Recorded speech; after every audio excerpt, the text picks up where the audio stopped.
Praise the lord. प्रभु यीशु मसीह में पुनः इस अलौकिक संध्या में आप सबों का स्वागत है। इस प्रार्थना सभाओं को जो अद्भुत चमत्कारों से, आशीषों से, महिमा से भरा हुआ है, उसमें हम आए हैं। आइए मिलकर प्रभु की महिमा करें और उसके लिए हम प्रभु से प्रार्थना करेंगे और चाहेंगे परमेश्वर का आशीर्वाद आज की अलौकिक संध्या में जो लोगों ने चाहा और मांगा उससे बढ़कर हर एक के लिए उनके जीवन में पूर्ण होने पाए। आइए हम प्रार्थना करें। हमारे जीवते परमेश्वर प्रभु यीशु के समर्थी पवित्र नाम में आपके चरणों से पाते हैं, हृदय से धन्यवाद देते हैं इस अलौकिक संध्या के लिए जिसमें आप अद्भुत रीति से अपनी महिमा को दिखाने के लिए उपस्थित हो गए। प्रभु ने कहा था संकट के समय पुकार और मैं तेरी सहायता के लिए उतर आऊंगा।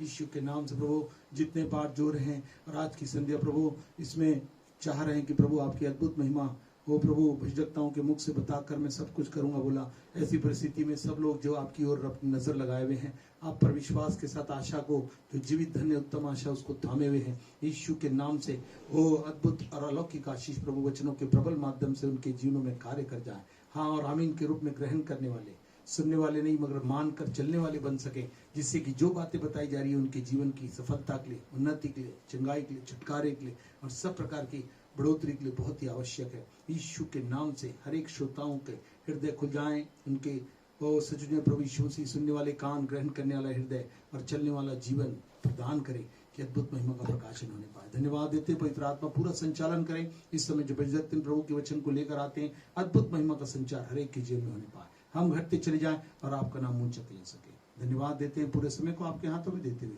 विनती प्रभु यीशु के नाम से मांगते सुनो ग्रहण करें। आमीन, आमीन, आमीन। हालेलुया। आप सभी को प्रेज द लॉर्ड। आज जो मैं वचन बताने जा रही हूँ निकालेंगे भजन संहिता 95 का 10। Psalm 95 verse 10। 40 वर्ष तक मैं उस पीढ़ी के लोगों से रूठा रहा और मैंने कहा ये तो भटकने वाले मन के हैं और इन्होंने मेरे मार्गों को नहीं पहचाना। हालेलुया। मैं अधिकतर हम देखते हैं कि आत्मिक जीवन में जब हम आगे बढ़ते हैं तो बहुत सी रुकावट हमारे जीवन में आती है। कभी बच्चों से, कभी पति से, कभी अपने नौकरी से। आत्मिक जीवन में जैसे जैसे बढ़ते हम प्रभु में नजदीक तो आना चाहते हैं, लेकिन हम दूर होते रहते हैं। ये रुकावट कौन सी है, इसको आज मैं आपको बताऊंगी और इसको आप जरूर ध्यान दीजिए और इसके पीछे चलिए कि और मनन करिए कि सचमुच हाँ ये आत्मिक जीवन में इस वचन से मुझे रुकावट आ रही है मेरे को आगे बढ़ने के लिए। जिस प्रकार फिरौन इजराइलियों को मिस्र देश से जाने नहीं देता था, उसी प्रकार आज भी शैतान हमको इस दुनिया में फंसा कर रखता है और हमको स्वर्ग के राज्य में जाने से रोकता है। हालेलुया। मिस्र संसार को दिखाता है। मैं 4 टाइप की बात को बता रही हूँ।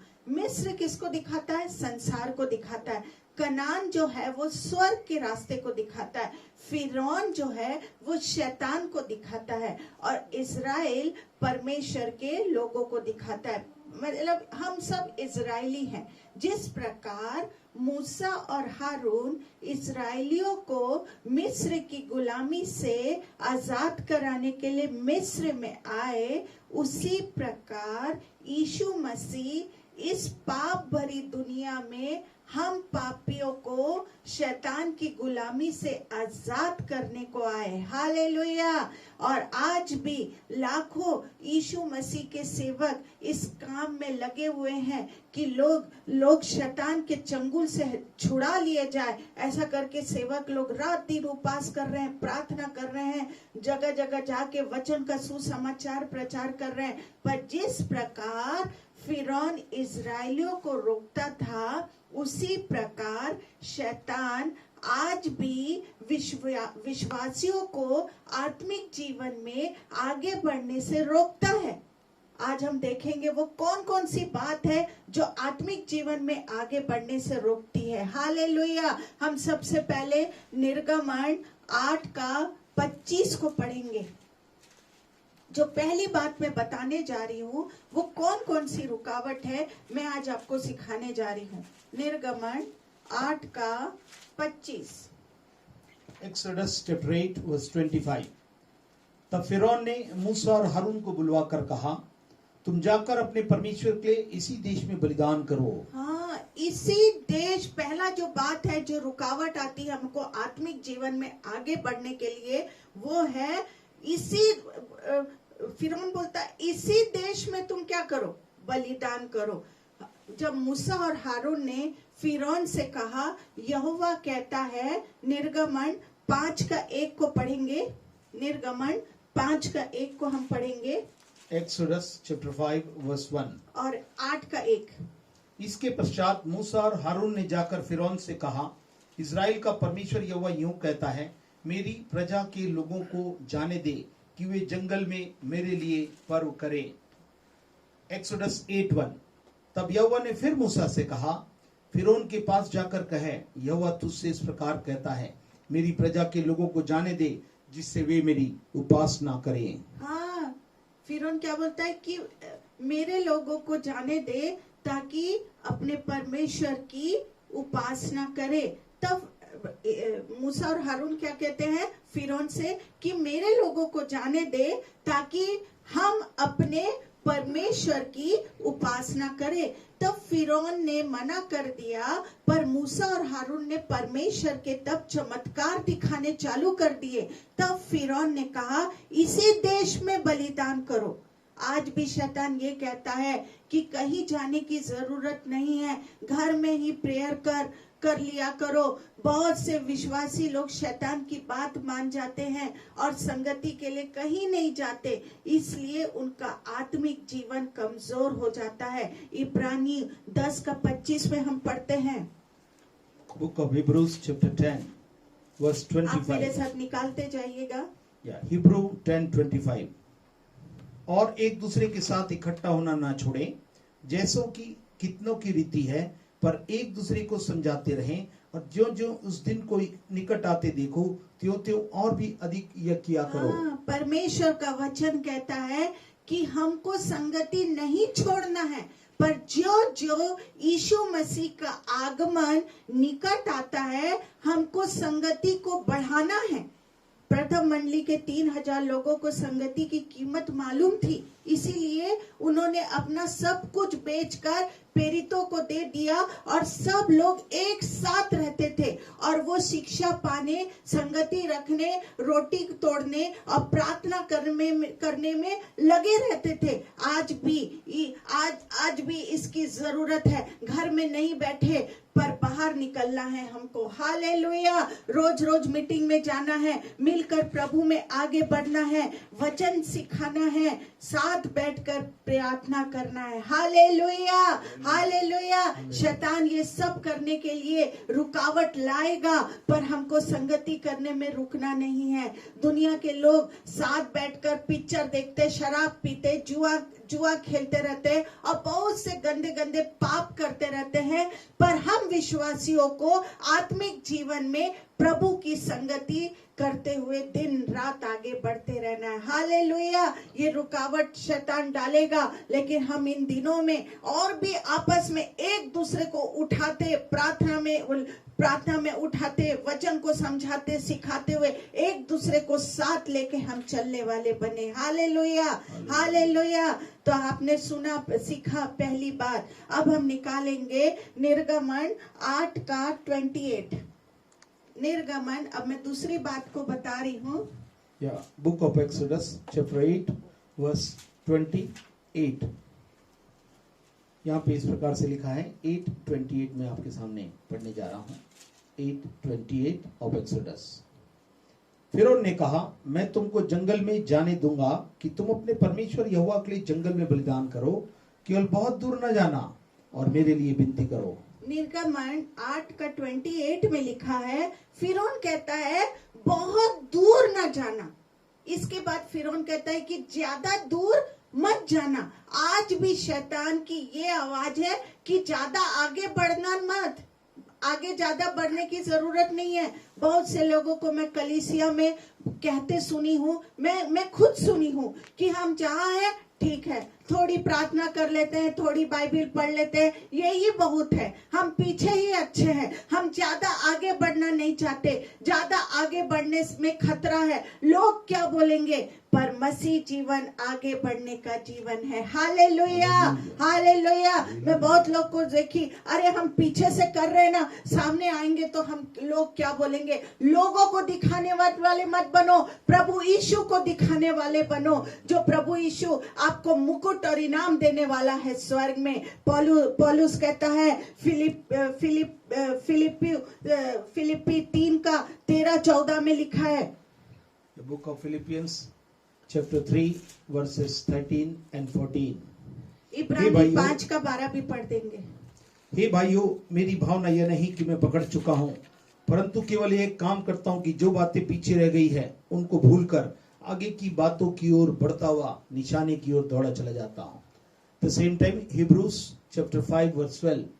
समय के विचार से तो तुम्हें गुरु हो जाना चाहिए था, तो अभी यह आवश्यक हो गया है कि कोई तुम्हें परमेश्वर के वचनों की आदि शिक्षा फिर से सिखाए।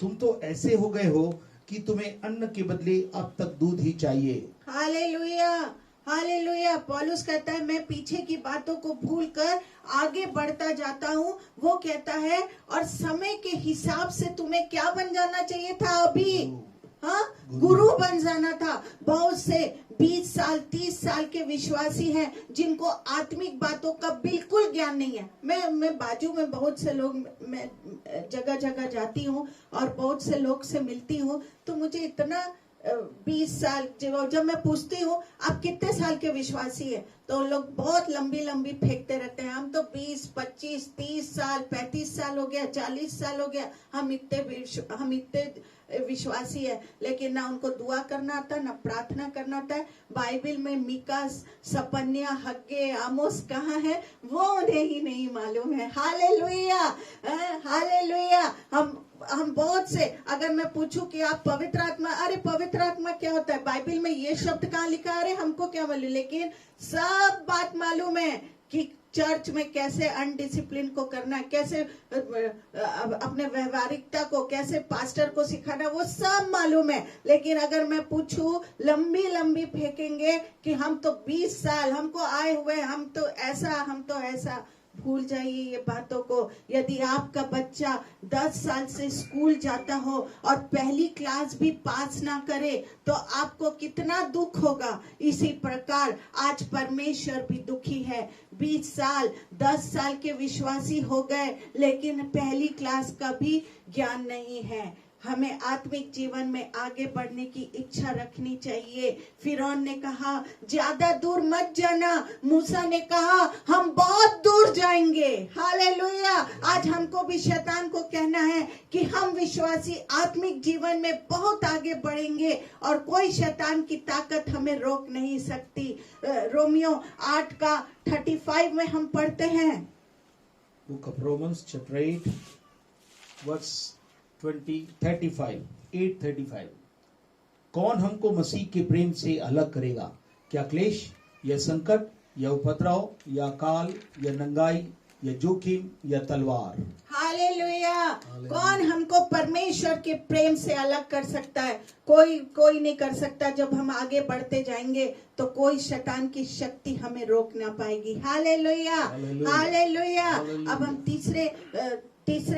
तीसरे वाणी को हम सुनेंगे। आप लिखते जाइए। निर्गमन 10:11 को हम पढ़ेंगे। Book of Exodus chapter 10 verse 11। नहीं, ऐसा नहीं होने पाएगा। तुम पुरुष ही जाकर यहोवा की उपासना करो। तुम यही तो चाहते थे और वे फिरौन के सम्मुख से निकाल दिए गए। हाँ, फिरौन कहता है केवल पुरुष ही जाएंगे, पुरुष लोग ही निकलो। इसके बाद परमेश्वर और चमत्कार मूसा और हारून से दिखाता है। तब फिरौन कहता है कि तुम जा सकते हो पर अपनी पत्नी और अपने बच्चों को मत ले जाओ। आज भी ये शैतान की आवाज है तेजी से चारों तरफ सुनाई देती है कि केवल आदमी ही चर्च जाना चाहिए, औरतें घर का काम करे और बच्चे को क्या करना चाहिए, पढ़ाई करना चाहिए। हालेलुया। ये शैतान की चालाकी है। यदि आदमी आत्मिक हो और वाइफ बच्चे संसारिक हो तो वाइफ और बच्चे हस्बैंड को भी संसार में खींच लेते हैं। अब एक मैं अच्छे से ये कहानी नहीं है, रियल है। एक हमारे चर्च में एक लड़का था, वो बोला कि मैं एक लड़की से, मेरे को गवर्नमेंट जॉब की लड़की चाहिए। मैंने उसको बहुत सिखाया, बेटा कभी भी शादी करेगा तो आत्मिक लड़की से शादी करना, नौकरी एक तरफ रह जाए। कितना भी तू बहुत प्रभु ने तुझे बहुत इस्तेमाल किया, तुझे जगत के छोर तक परमेश्वर तुझे ले जाएगा। बोला नहीं आंटी, मैं इस लड़की को मैं अपने तरफ खींच लूंगा। लेकिन थोड़े दिन में मुझे मालूम चला कि वो पहले शादी के बाद वो लड़की और उसका बहुत लड़ाई होने लगा कि जब वो बोलता चलो चर्च चलेंगे, चलो मीटिंग में चलेंगे, क्योंकि वो संसारिक थी, वो केवल धन दौलत नौकरी वाली थी, वो कभी प्रभु यीशु को नहीं जानने वाली थी। वो बोलती थी नहीं मेरे को नहीं जाना, और इनके बीच में लड़ाई होने लगा। साथ साथ देखा कि मेरा घर टूटने वाला है, तो ये लड़का भी क्या बन गया, उस लड़की के जैसे बन गया और प्रभु यीशु को छोड़ दिया। हालेलुया। हम केवल संसार क्या करें, हम ऐसे लोगों को ढूंढे जो आत्मिक है। यहोशू 24:15 में घर जाके आप पढ़ सकते हैं, हमारा फैसला यहोशू के जैसा होना चाहिए कि मैं और मेरा घराना हम रोज यहोवा ही की सेवा करेंगे। एक प्रभु के दास ने स्वर्ग में एक प्रभु का दास था, उसने एक स्वप्न में नरक देखा कि नरक में बच्चा माँ को गाली दे रहा है। वो कहता है कि तुमने तो हमको संसार का ज्ञान दिया, पढ़ा लिखा कर अच्छी नौकरी दिलवाई, हमने दुनिया में आराम से जीवन जिया, पर यहाँ नरक में आकर हमेशा के लिए फंस गए। और फंसने वाले और फंसाने वाले आप मम्मी पापा हो। अगर तुम हमको बचपन में नरक के बारे में बताते तो हम कभी भी इस नरक में नहीं आते। मम्मी पापा कहते हैं कि बेटा हम ये नहीं जानते थे कि ये नरक सचमुच है। हम तो सोचते थे कि पास्टर लोग ऐसे ही लोगों को डराने के लिए नरक की बात कहते हैं। हम तो नरक पर विश्वास नहीं करते थे। लूका में आप पढ़ेंगे, लूका में लाजर और धनवान की कहानी, लूका 16:19 से आप इसको पढ़ते जाइएगा। उधर पे लिखा है इस आदमी ने स्वप्न देखा और ये फैसला किया कि चाहे मेरे बच्चे दुनिया में भीख मांगे तो मुझे चिंता नहीं है। हालेलुया। क्योंकि लाजर की तरह मर जाए पर स्वर्ग में जाना चाहिए। सबको वो लाजर और धनवान की कहानी मालूम है। धनवान के पास सब कुछ ऐशो आराम था, लेकिन वो स्वर्ग की बात, नरक और स्वर्ग की बात को ध्यान नहीं देता था। लेकिन लाजर था, उसके गरीब था, देवड़ी में पड़ा, झूठन खाया करता था, लेकिन उसको एक ही चीज मालूम था, वो प्रभु यीशु की उपासना करते बैठा था। उसने अपने बच्चों को आत्मिक ज्ञान देना शुरू कर दिया। आज हमारे बच्चों का आत्मिक ज्ञान कितना है? जिस तरह हम बच्चे को मार मार कर स्कूल में भेजते हैं, होमवर्क कराते हैं, उसी तरह हमको आत्मिक ज्ञान भी देना चाहिए। नीति वचन 23:13-14 में लिखा है, Proverbs 23 verses 13 and 14, लड़के की ताड़ना न छोड़ना, यदि तू उसको छड़ी से मारे तो वह न मरेगा, तू उसको छड़ी से मारकर उसका प्राण अधोलोक से बचाएगा। हालेलुया। ऐसे करने से आप उसको नरक की आग से बचा लेंगे। दुनिया में आपके बच्चों को कुछ मिले या ना मिले इसकी चिंता ना करे, लेकिन स्वर्ग जरूर मिलना चाहिए। Hallelujah, hallelujah. भजन संहिता 111 का 111 का हम 10 को पढ़ेंगे। यस, हम पढ़ेंगे भजन 111 उसकी 10वीं आयत 11:10। बुद्धि का मूल यहोवा का भय है, और जितनी उसकी आज्ञाओं को मानते हैं उनकी बुद्धि अच्छी होती है। हाँ। उसकी स्तुति सदा बनी रहेगी। मैंने देखा है कि जो बच्चे प्रभु में आगे बढ़ते हैं वो दुनिया में भी आगे बढ़ते हैं। एक लड़की ने एक लड़की के पापा ने अपनी बेटी से कहा कि पहले आत्मिक पढ़ाई, बाद में संसारिक पढ़ाई, प्रभु को पहला स्थान देना है। हम लोग भी 10th और 12th पास हुए हैं। हम लोग तो, हमारे पापा, हम लोग भी, मैं IS से पढ़ाई की हूँ, लेकिन कभी भी हम कभी भी बोर्ड एग्जाम के समय कभी भी चर्च को छोड़ते नहीं थे, और मैं चर्च को नहीं छोड़ते थे। हमारे पापा हर संडे हमको चर्च ले, तब भी हम अच्छे मार्क्स से पास होते थे। हालेलुया। आजकल के माँ बाप पहले संडे को ट्यूशन भेजते हैं, जाओ इधर करो उधर करो। आप आत्मिक ज्ञान में आगे बढ़ाइए। प्रभु यीशु आपको बुद्धि और आपके बच्चों को वो जगह देगा, वो मुकाम देगा जो परमेश्वर ने इस पृथ्वी में आपके बच्चों के लिए रखा है। हालेलुया। प्रभु को पहला स्थान देना है। इस लड़की ने ऐसा करना शुरू किया और वो अपनी क्लास में फर्स्ट आने लगी। जब वो 10th क्लास में पहुंची तो लोगों ने कहा कि अब ये फर्स्ट नहीं आएगी, क्योंकि बोर्ड एग्जाम है। इस स्कूल में इसको ऐसा ही फर्स्ट कर देते थे, क्योंकि ये स्कूल क्रिश्चियन स्कूल था। ये लड़की खूब प्रेयर की और क्लास में फर्स्ट आ गई। हालेलुया। क्यों फर्स्ट आई? क्योंकि ये चर्च में जाती थी। Hallelujah, hallelujah, hallelujah, hallelujah. अब हम देखेंगे निर्गमन 10:24। एक्सोडस चैप्टर 10 वर्स 24 को हम देखेंगे। अब फिरौन क्या कहता है? तब फिरौन ने मूसा को बुलाकर कहा, तुम लोग जाओ, यहोवा की उपासना करो, अपने बालकों को भी संग ले जाओ, केवल अपनी भेड़ बकरी और गाय बैल को छोड़ जाओ। हालेलुया। फिरौन कहता है अपने सामान को छोड़ जाओ। इसके बाद फिरौन कहता है कि तुम सब जाओ, लेकिन अपने जानवर यहीं छोड़ जाओ। इस जमाने में जानवर ही लोगों का धन माना जाता था, क्योंकि पक्के मकान, फ्रिज, टीवी, मोबाइल, कार, बंगला जैसे सामान तो उस समय होते नहीं थे। जिसके पास जितने ज्यादा जानवर होते थे वो उतना ज्यादा धनवान होता था। फिरौन चाहता था कि किसी भी तरह ये लोग जाने के बाद मिस्र में वापस आना चाहिए। मतलब वो सामान छूटेगा तो उन लोग कैसे करेंगे? फिरौन इसीलिए चाहता था कि मिस्र में वो सब वापस आना चाहिए। आज भी शैतान ये चाहता है कि हम आत्मिक जीवन में आगे जाने के बाद फिर वापस संसार में आ जाना चाहिए। मरकुस 17 का हम पढ़ेंगे, इसको घर में भी पढ़ सकते हैं। मरकुस 10 का 17 से 22, इसको आप घर में भी पढ़ सकते हैं। मैं सोचती हूँ घर में पढ़ लेंगे तो ठीक है। मरकुस 10 का 17। एक धनवान आदमी यीशु मसीह के पास आया और पूछने लगा कि अनंत जीवन पाने के लिए मैं क्या करूं? यीशु ने कहा, जा अपना सब कुछ बेचकर गरीबों को दे दे और मेरे पीछे हो ले। Hallelujah, hallelujah. ये आदमी अपनी दौलत छोड़ने को तैयार नहीं हुआ। आज यीशु के पीछे चलने को सब तैयार है, लेकिन दौलत छोड़ने को तैयार नहीं है। यीशु मसीह ये जानता था कि ये आदमी मुझसे ज्यादा धन का प्यार करता है, मुझसे ज्यादा इसको धन और ये क्या किया?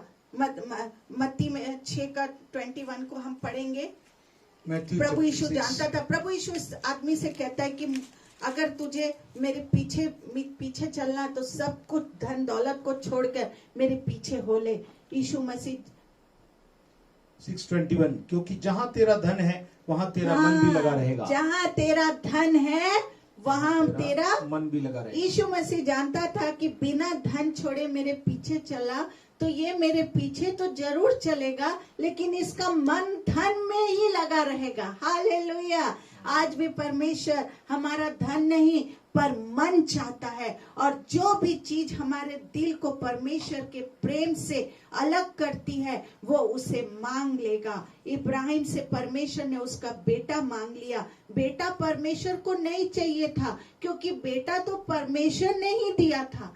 परमेश्वर उसे वापस क्यों लेगा? पर एक क्वेश्चन है, इब्राहिम का दिल कहाँ है, परमेश्वर में या बेटे में? ये प्रभु यीशु देखना चाहता था। इब्राहिम ने छुरी उठा ली बेटे को मारने के लिए, तो यीशु ने इब्राहिम को रोक दिया। हालेलुया।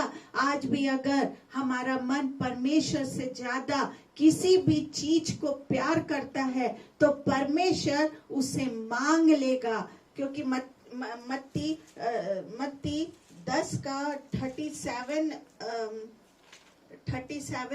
में लिखा है। Matthew chapter 10 verses 37 onwards. जो माता 37 से 39 तक आप पढ़ेंगे। यस, जो माता या पिता को मुझसे अधिक प्रिय जानता है वह मेरे योग्य नहीं, और जो बेटा या बेटी को मुझसे अधिक प्रिय जानता है वह मेरे योग्य नहीं, और जो अपना क्रूस मेरे पीछे उठाकर लेकर ना चले वह मेरे योग्य नहीं।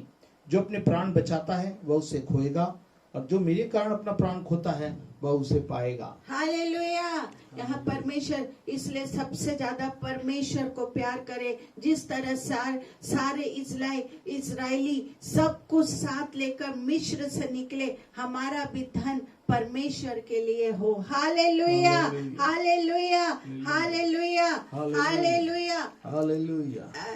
पांचवी और अंतिम बात को मैं बताना चाह रही हूँ। भजन संहिता 95 का 10 और 11 को हम पढ़ेंगे। Psalm 95 verses 10 and 11। हमारी आयु के वर्ष 70 तो होते हैं, चाहे बल के कारण 80 वर्ष भी हो जाएं, तो भी उनका घमंड केवल कष्ट और शोक ही शोक है। वह जल्दी कट जाती है और हम जाते रहते हैं। Hallelujah, hallelujah. 10, 11, 95 का। यस, 95, 10, 11। ओके। 40 वर्ष तक मैं इस पीढ़ी के लोगों से रूठा रहा, और मैंने कहा ये तो भटकने वाले मन के हैं, और इन्होंने मेरे मार्गों को नहीं पहचाना। इस कारण मैंने क्रोध में आकर शपथ खाई कि मेरे विश्राम स्थान में कभी प्रवेश न करने पाएंगे। अंतिम जो वाणी परमेश्वर की मैं आपको बता रही हूँ, ये है भरमाने वाले मन, भरमाने वाले मन। मूसा और हारून ने इजरायलियों को ये बताया कि हम कनान देश में जा रहे हैं, वहाँ दूध और शहद की धारा बहती है, लेकिन ये नहीं बताया कि कितने दिन में वहां पहुंचेंगे। हाँ, मैं कल पास्टर साहब से पूछ रही थी, पास्टर से परमेश्वर ने ये बात मूसा और हारून को नहीं बताई कि इजरायलियों ने कि कितने दिन हम कनान पहुंचने में लगाएंगे। ये बात मूसा और हारून को नहीं बताई थी। इजरायलियों ने ये सोचा कि मिस्र छोड़ने के बाद तुरंत हमको कनान देश मिल जाएगा और सारे दुखों का अंत हो जाएगा। पर मिस्र और कनान के बीच 40 साल का जंगल का सफर था। हालेलुया, जिसमें मिस्र से भी ज्यादा दुख था। इसलिए जब इजरायली जंगल में आए तो पानी नहीं मिला, खाना नहीं मिला, फिर वापस मिस्र की याद आने लगी। आज भी स्वर्ग का प्रचार किया जाता है और लोग सोचते हैं कि जिस दिन बपतिस्मा लिया हम उसी दिन सब दुख मुसीबतों से आजाद हो गए और स्वर्ग में पहुंच गए। बहुत से लोग ऐसे ही सोचते हैं, अरे मैंने बपतिस्मा के बारे में सिखाया भी था। बपतिस्मा ले लिया तो ऐसा सोचते कि उद्धार हो गया, अब सीधा डायरेक्ट कनेक्शन है, अब प्रार्थना में रहो नहीं रहो वचन पर। बपतिस्मा ले लिया, प्रभु यीशु को डुबकी लगा के हमने उद्धार पा लिया, लेकिन ये बात गलत है। बपतिस्मा के बाद जंगल का सफर शुरू होता है। विश्वासी बनने से ज्यादा दुख आते हैं। जो लोग सोचते हैं कि विश्वासी बनने के बाद दुख नहीं आएगा, वो वापस पुराना जीवन इजरायलियों की तरह याद करने लगते हैं। हमारा कनान देश इस जमीन पर नहीं आसमान में है। Hallelujah, hallelujah, hallelujah. यहाँ हम जंगल के सफर में हैं। Hallelujah, hallelujah. ये सफर जब इंसान 70 या 80 साल का होता है तब पूरा होता है। भजन संहिता 90 का 10 में हम पढ़ते हैं, हमारी आयु के वर्ष 70 तो होते हैं, और चाहे बल के कारण 80 वर्ष भी हो जाएं, तो भी उनका घमंड केवल कष्ट और शोक ही शोक है। वह जल्दी कट जाती है और हम जाते रहते हैं। हालेलुया। अगर ये बात हम अच्छी तरह समझ लेंगे तो कभी भी हमारे दिल वापस दुनिया में नहीं जाएगा और दुखों में खुशी से गीत गाते हुए हम ये 70-80 का जंगल का सफर पूरा करके आसमान कनान पहुंच जाएंगे। हालेलुया। निर्गमन 12 का 37 में हम पढ़ते हैं। एक्सोडस चैप्टर 12 वर्स 37, वहां पर इस प्रकार से लिखा है, तब इजरायली रामसे से कूच करके सुक्कोत को चले और बाल बच्चों को छोड़ वे कोई 6 लाख पैदल चलने वाले पुरुष थे।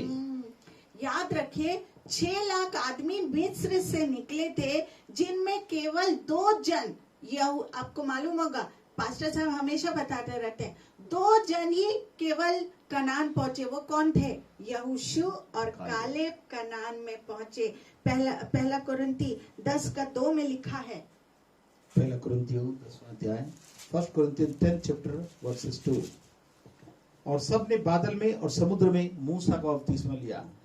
6 लाख ने बपतिस्मा लिया। हो सकता है बीवी को मिला के, पर 6 लाख पुरुष लिखा है, इसलिए मैं 6 लाख का, आप उसको डबल भी कर सकते हैं, प्लस कर सकते हैं, और प्लस करते हैं बच्चे, और प्लस कर सकते हैं बुजुर्ग। ऐसा पर्टिकुलर कुछ नहीं है, 6 लाख आदमी है, इसलिए मैं ये बात को बता रही हूँ। 6 लाख ने बपतिस्मा लिया, पर कनान केवल 2 को मिला। Hallelujah, hallelujah. मत्ती 7 का 21 में लिखा है। मत्ती समाचार Matthew chapter 7 verse 21, Matthew chapter 7 verse 21, जो मुझसे हे प्रभु कहता है, उनमें से हर एक स्वर्ग के राज्य में प्रवेश नहीं करेगा, परंतु वही जो मेरे स्वर्गीय पिता की इच्छा पर चलता है। याद रखे, सब बपतिस्मा लिए हुए लोग स्वर्ग में नहीं जाएंगे। मत्ती 7 का 13 में लिखा, पढ़ते जाइए। सकेत फाटक से प्रवेश करो, क्योंकि चौड़ा है वो फाटक और सरल है वो मार्ग जो विनाश को पहुंचाता है, और बहुत से हैं जो उससे प्रवेश करते हैं। लेकिन जिनके मन में परमेश्वर के लिए दुख उठाने की इच्छा है, वो ही स्वर्ग में जाएंगे। स्वर्ग का रास्ता सकड़ा है, चौड़ा नहीं है। स्वर्ग का रास्ता गली जैसा है। सकड़ा मतलब, मैं पास्टर साहब से कल पूछ रही थी, सकड़ा का मतलब क्या है? तो पास्टर साहब ने बोला गली जैसे नहीं, कि मतलब उटपुटांग रोड, आप गांव में गए होंगे तो घुसे होंगे, छोटा छोटा सा जो गली होता है वैसा है, चौड़ा नहीं है। आप हमारे शहर जैसा। हालेलुया। जो लोग इस सकड़े रास्ते पर नहीं आना चाहते, वो भरमाने वाले मन के हैं, दुनिया का सुख पाने के लिए यीशु के पास आते हैं, वो कभी भी स्वर्ग में नहीं जाएंगे। प्रभु सुख दे तो धन्यवाद, दुख देता है तो हमको धन्यवाद। व्यवस्था विवरण 8 का 2 में हम पढ़ते हैं। Deuteronomy chapter 8 verse 2, Deuteronomy chapter 8 verse 2, मैं इसको पढ़ने जा रहा हूँ। वहां पर इस प्रकार से लिखा हुआ है, और स्मरण रख कि तेरा परमेश्वर यहोवा उन 40 वर्षों में तुझे सारे जंगल के मार्ग में से इसलिए ले आया है कि वह तुझे नम्र बनाए और तेरी परीक्षा करके यह जान ले कि तेरे मन में क्या क्या है, और कि तू उसकी आज्ञाओं का पालन करेगा या नहीं। क्योंकि ये हमारे विश्वास की परख है। इसमें हमें ये साबित करना है कि हम दुख में भी यीशु मसीह के साथ हैं, और हमको पुराने जीवन के सुख याद नहीं आ रहे हैं, लेकिन स्वर्ग के राज्य के मिलने वाले सुखों को याद करके हम दुनिया में खुशी से दुख उठाते रहेंगे। हालेलुया। हमको वो अनंत में सुख मिलने वाला है, सोना मिलने वाला है, हीरे मोती मिलने वाला है, एक ही पेड़ में तरह तरह के फल, वो शुद्ध फल मिलने वाले हैं जो दुनिया में हमको नहीं मिल सकता। हमको वहाँ पैसा कमाना नहीं पड़ेगा, वहाँ ना कोई अमीर होगा ना गरीब होगा, वहाँ सब कोई एक जैसे होंगे। ये हमारा फैसला होना चाहिए। अगर आपका ऐसा फैसला है तो प्रभु का धन्यवाद, अगर नहीं है तो आज कर लो कि मैं चाहे दुनिया में दुख उठाऊं या कुछ भी मिले या ना मिले, मुझे स्वर्ग मिलना चाहिए, नहीं तो अंत में हम क्या करेंगे? पछताना पड़ेगा। आज आप छूटने वाले लोग की बातों को क्यों सुनते हैं? अरे ये करो कि एक ही बार तुरी फूकी जाए और हम उठा लिए जाए। हम क्यों उस अंत के जो छूटेंगे उनसे हमको क्या लेना देना। आप ये सोचो कि एक ही बार में क्या हमको स्वर्ग मिल रहा है, पर फैसला आपका है, नहीं तो अंत में हमको पछताना ना पड़ जाए। याद रखो, कौन सुनता है, अरे छूट रहे छूट रहे छूट रहे। अरे छोड़ने वाले को छोड़ते रहो, हम आत्मिकता में और बढ़ते रहेंगे। याद रखे, 6 लाख में से 2 कनान में गए। आप यहोशू और कालेब जैसे विश्वासी बने तब ही स्वर्ग जाएंगे। इस वचन को बहुत ध्यान से, ये वचन को परमेश्वर ने मुझे दिया, परमेश्वर ने दिया। आप इसको एक नहीं 2-3 बार इस वचन को पढ़िए, सुनिए और ध्यान दीजिए कि क्या हमारे लिए स्वर्ग का रास्ता खुल रहा है। और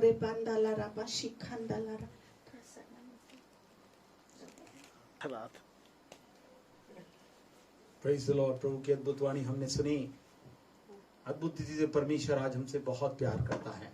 कैसे इजरायलियों को प्रभु ने मिस्र की गुलामी से, आज भी संसार में से निकाल कर हमें स्वर्ग तक ले जाने के लिए, जैसे वे लोग मिस्र से कनान की ओर चले थे।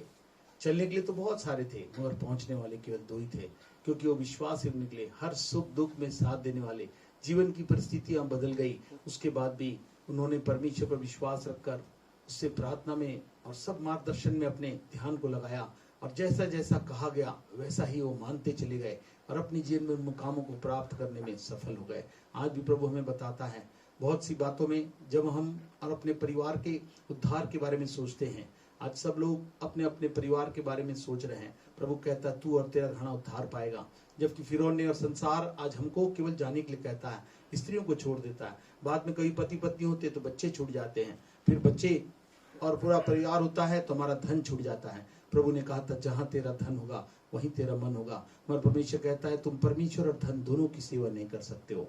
याद रखें, जिसके पास परमेश्वर है उसके पास सब कुछ है, जितनी भी आवश्यक होगी। प्रभु कहता है, जो परमेश्वर का भय मानते, आदरणीय भय रखते हैं, उसको प्रथम स्थान देते हैं, परमेश्वर उनसे कोई भी भली वस्तु रख नहीं छोड़ेगा। प्रभु को जो खोजते हैं, प्रभु उनको उत्तम उत्तम पदार्थ उत्तरित करेगा।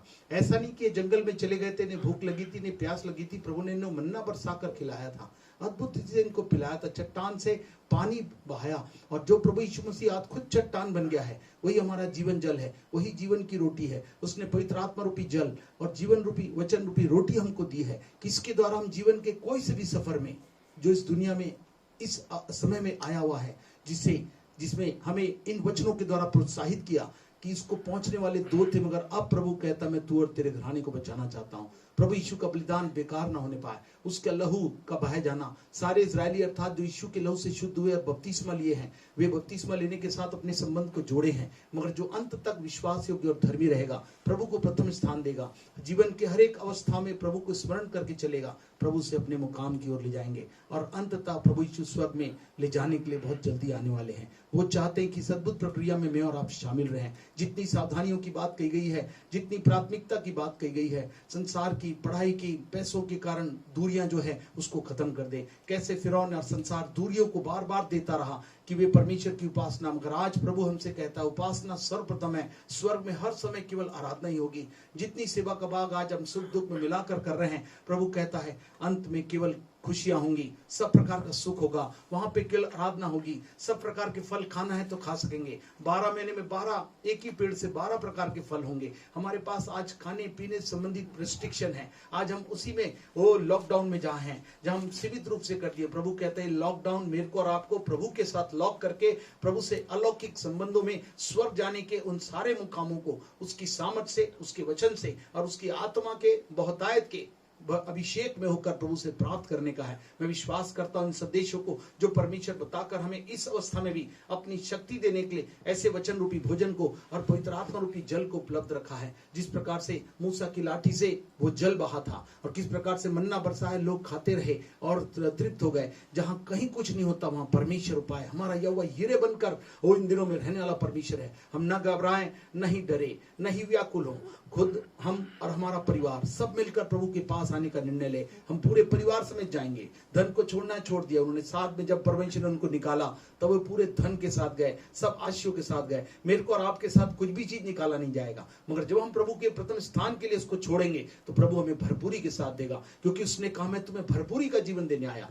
पृथ्वी पर की भरपूरी, स्वर्ग तो भरपूरी है, मगर पृथ्वी पर भी मेरे को और आपको रखकर भरपूरी से जो भी मेरे और आपके जीवन के लिए आवश्यक है, मेरे और आपके जीवन के कल्याण की है, मेरे और आपके जीवन की संपन्नता के लिए है, मेरे और आपके जीवन की खुशी और सुख से भरे जीवन के लिए है, प्रभु इस दुख में से सुख के भाग को देगा, क्योंकि दुख की घड़ी है, सुख की छाया हर पल यीशु में जी है। इसलिए हम आराधना करते हैं, उस गीत को भी गाते तो याद रहता है, आराधना हम यीशु की करें, सुख की ही छाया है, दुख की घड़ी हर पल यीशु में जिए। प्रभु इन वचनों के द्वारा जब हमने सुना है, निश्चित रूप से आप आशीर्वादित हुए हैं। हम चाहेंगे इस समय जो बातें बोली गई हैं, है ना, प्रभु की दासी के द्वारा, भजन के द्वारा, हम चाहेंगे उनके द्वारा ही इन सभी बातों को जिन्होंने सुनकर ग्रहण किया, उनके मुंह से हम प्रार्थना सुनेंगे। जो भी परमेश्वर उनके हृदय से और उनके आत्मा में होकर परमेश्वर देता है, हम अपनी आंखों को बंद कर ले और उनके साथ मिलकर प्रार्थना करें कि इस अद्भुत वाणी से, जिस प्रकार से उसमें पहुंचने वाले दो थे, प्रभु ने कहा मैं इस बार पूरी कलीसिया को, हर एक परिवार को, नए नियम में कलीसिया एक साथ हो गई और परमेश्वर ने हर एक को दिन दुनी रात चौगुनी करके बढ़ाता ले गया और सबका कल्याण किया।